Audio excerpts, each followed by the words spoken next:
Think for 100 million years, the Earth's oceans were a sanctuary. Life drifted. Soft bodies floated through warm currents. Nothing needed armor. Nothing needed teeth designed to puncture steel. Then nature decided to build a monster that could bite through a .50 caliber bullet.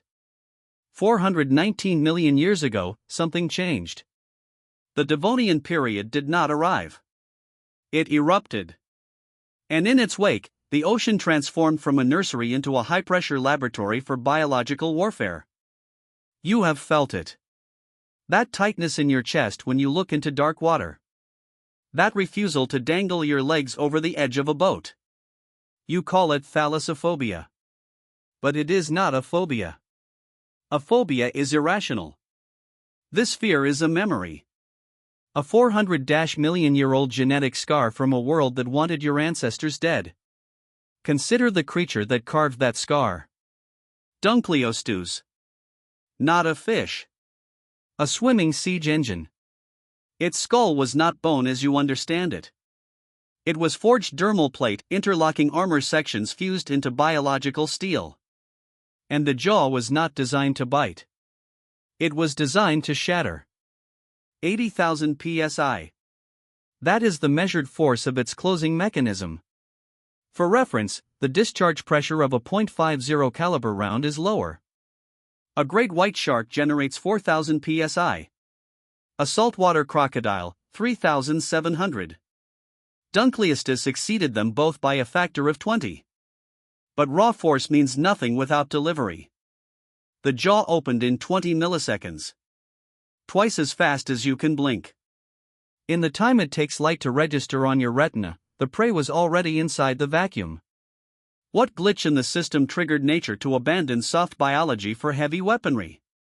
What environmental catastrophe forced flesh to become armor, and teeth to become industrial shears? The answer lies in the water itself. But the jaw was only the beginning of this machine.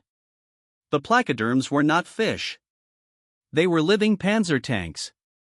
An entire class of armored predators that dominated the Devonian seas for 60 million years, 200 times longer than human civilization has existed. It felt you. The lateral line system, a network of sensory canals embedded beneath the armored plating, detected pressure displacement in the water. Every movement you made, every desperate stroke of your fins, sent ripples through the liquid medium. The predator read those ripples like passive sonar. You could not hide in darkness. You could not mask your presence. The moment you moved, you announced yourself. And across the Panthalassic superocean, a body of water stretching 10,000 miles with no land in sight, twice the volume of the modern Pacific, a featureless expanse where gray water met gray sky in every direction, there was nowhere to flee. Deep inside the skull, the true horror reveals itself. The four-bar linkage was not a hinge. It was a mechanical amplification system. Four connected bone segments formed a closed kinetic chain. When the primary muscle contracted, the force did not transfer to the jaw. It multiplied. The input force generated by the temporal muscles converted to output force at the jaw tip at a ratio modern engineers classify as optimal efficiency.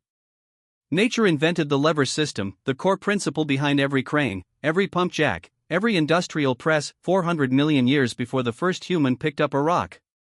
This is where the loop closes. What triggered the abandonment of soft biology? The water itself. 85% of Earth's surface was ocean. There was no land to escape to. No refuge above the waterline.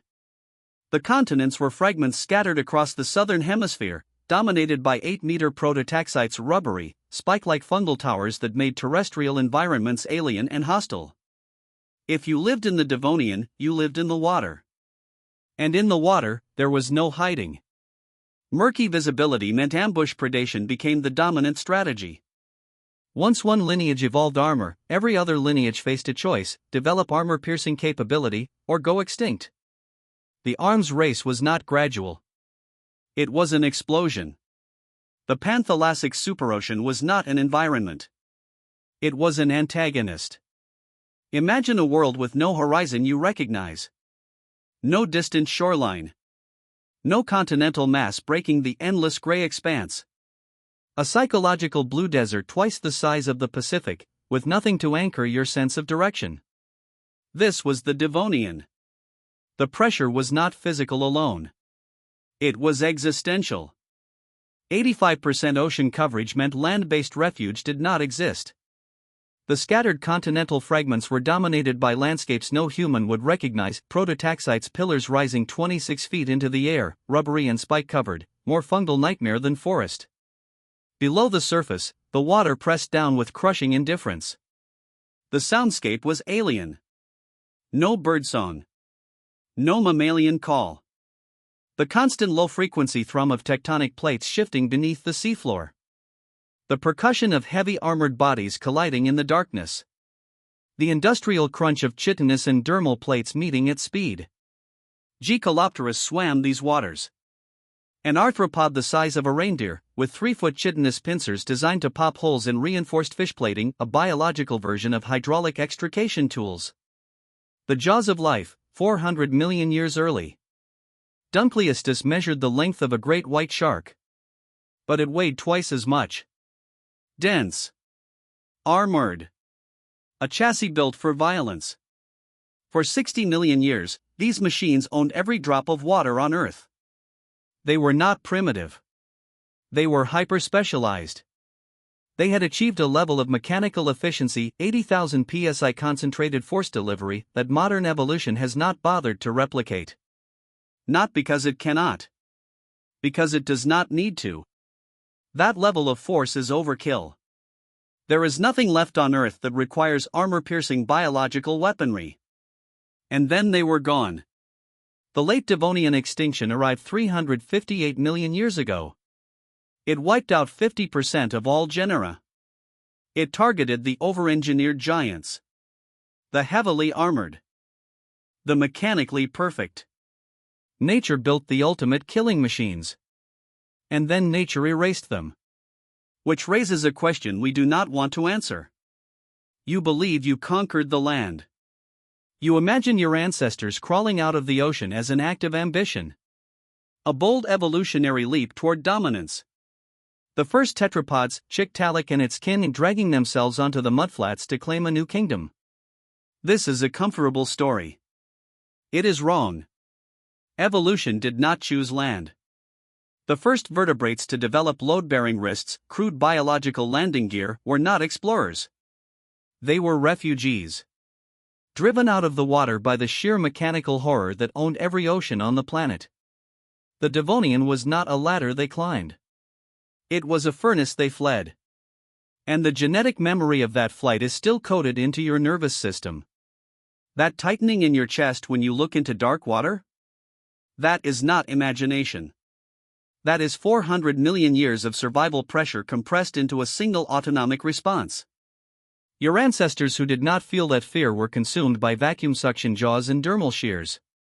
The ones who survived were the ones who ran. You are descended from the runners. Consider what this means. The .50 caliber bullet, our highest technological achievement in concentrated kinetic force, was matched by a fish.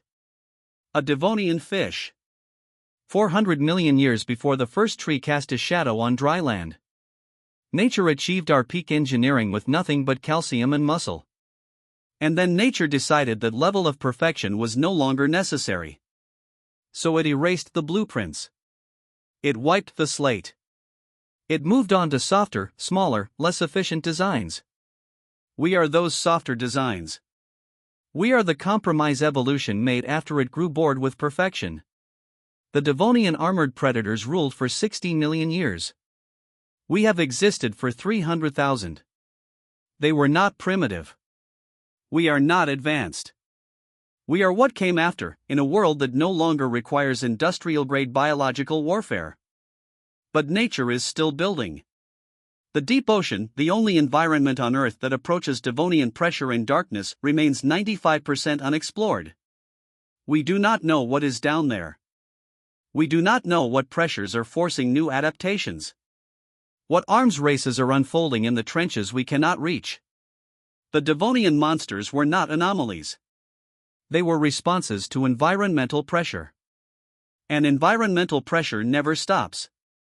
So consider this, as you stand at the edge of dark water: if nature perfected the perfect killer 400 million years ago, and then erased it, what is it currently building to replace us?